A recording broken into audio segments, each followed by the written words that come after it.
Assalamualaikum warahmatullahi wabarakatuh. Kali ini saya akan membuat video pembelajaran mengenai teori pengambilan keputusan yang akan saya ajukan sebagai tugas ujian akhir semester.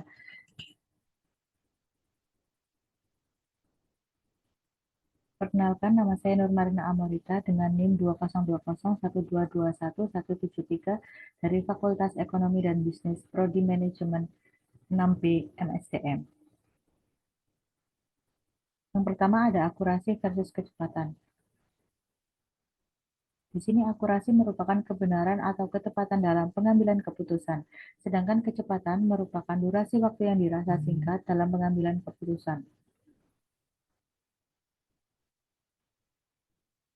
Keputusan yang baik sangat membutuhkan kecepatan dan akurasi. Oleh karena itu, dua hal ini sangat penting untuk diterapkan dalam pengambilan keputusan secara berkelompok maupun individu. Di sini contohnya adalah pembelian mesin untuk kelancaran proses produksi pada perusahaan Indofood, di mana suatu perusahaan mengalami kendala dalam proses produksinya, berupa kerusakan alat. Maka di sini perusahaan harus segera mengambil keputusan, diharuskan dengan cepat, maka perusahaan akan memilih dan melihat spesifikasi peralatan yang akan dibutuhkan sehingga tidak berpikir panjang agar cepat membeli peralatan tersebut yang diharapkan untuk memenuhi kebutuhan perusahaan demi kelancaran proses produksinya. Yang kedua, ini ada teknologi untuk mengatasi bias.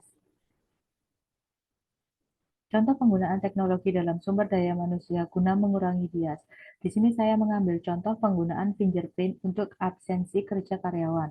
Absensi adalah suatu hal yang sangat penting dalam perusahaan yang menjadi faktor penilaian kinerja karyawan. Sehingga hal ini sangat penting diterapkan bagi karyawan untuk tetap melakukan absensi. Jika sebelumnya absensi dilakukan secara manual, maka penilaian kinerja karyawan tersebut bisa diambil keputusannya hanya berdasarkan wewenang atau intuisi saja. Akan tetapi setelah adanya teknologi fingerprint ini, semua data karyawan akan diinput dari mulai absensi dan lain-lain untuk melihat keputusan penilaian kinerja karyawan melalui fingerprint tersebut. Jadi bisa dilihat karyawan ini aktif atau tidak dalam bekerja, atau bisa juga dengan cara tepat waktunya juga dari disiplin kinerja karyawannya masing-masing. Selanjutnya yang ketiga, keputusan rekrutmen karyawan baru dengan decision matrix mix. Di sini ada matrix decision mix. Di sini ada calon SPV berupa Trisa, Putri, Ismi, Risha, Faima. Di sini juga ada kriteria seperti ketepatan waktu, kepemimpinan, tanggung jawab, inisiatif, dan sikap. Dalam kriteria ketepatan waktu, di sini yang pertama memiliki bobot 30%, karena ketepatan waktu di sini sangat diperlukan bagi supervisor untuk menentukan dan memastikan kondisi pekerjaan. Jadi, ketepatan waktu di sini bisa diartikan sebagai kecermatan supervisor dalam melakukan dan menghandle sebuah pekerjaan di dalam perusahaan.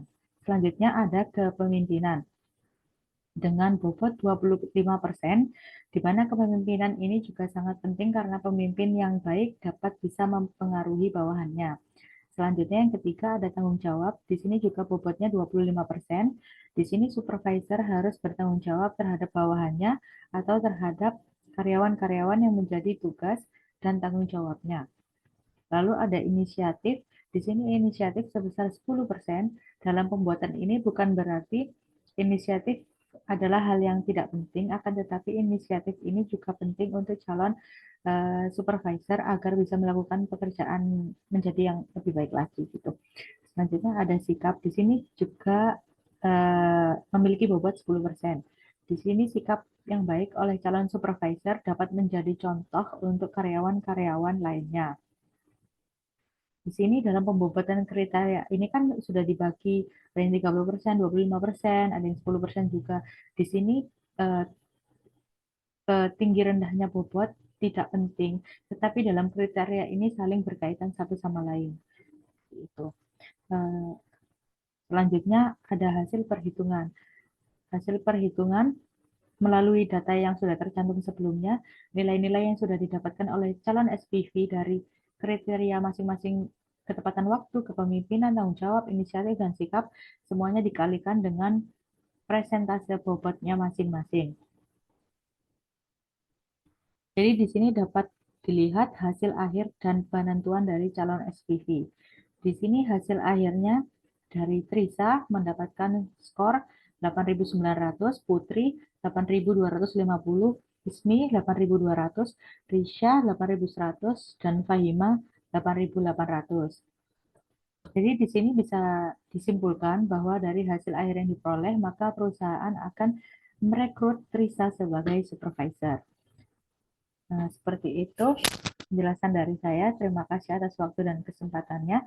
Kurang lebihnya saya mohon maaf. Wassalamualaikum warahmatullahi wabarakatuh.